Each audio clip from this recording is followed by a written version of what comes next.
بسم اللہ والصلاة والسلام علی رسول اللہ اما بعد۔ یہ آیت نمبر ہے 145۔ اعوذ باللہ من الشیطان الرجیم، بسم اللہ الرحمن الرحیم۔ وما کان لنفس ان تموت الا باذن اللہ کتابا معجلا ومن یرد ثواب الدنیا نؤتہ منہا ومن یرد ثواب الآخرۃ نؤتہ منہا وسنجزی الشاکرین۔ وما کان لنفس، کسی بھی جان کے لیے یہ ممکن نہیں ہے، ان تموتا، یہ کہ وہ مر جائے، الا باذن اللہ، مگر اللہ کے حکم کے بغیر۔ اللہ کے حکم کے بغیر کوئی نہیں مر سکتا۔ موت، حیات، زندگی، یہ اللہ کے حکم سے ہے۔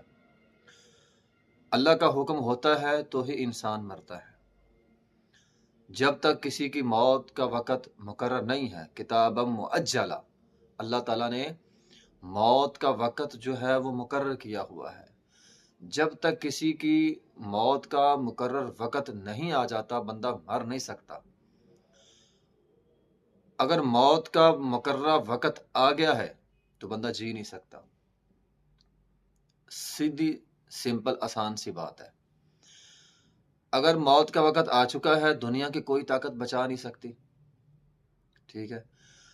اگر موت کا وقت نہیں آیا تو دنیا کی کوئی طاقت مار نہیں سکتی۔ اور پھر یہ آیت جہاد کے حوالے سے، غزوہ احد کے حوالے سے ہے۔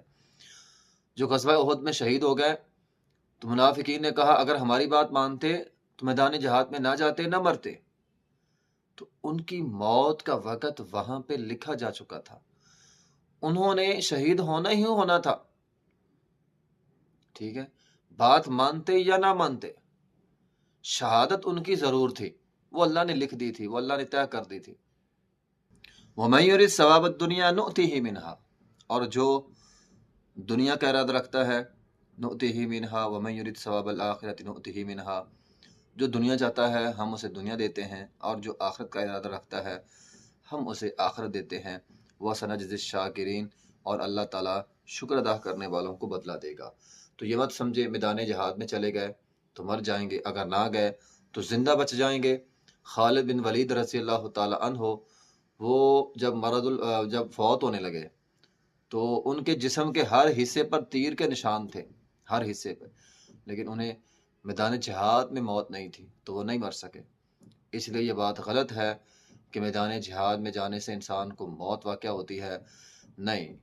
جو جہاد کے میدان میں جائے گا یا جہاد کے میدان میں نہ جائے، جب کسی کی موت کا وقت لکھا جا چکا ہے تو اس پر اسے موت جو ہے وہ ضرور آئے گی۔ وآخر دعوانا الحمدللہ رب العالمین۔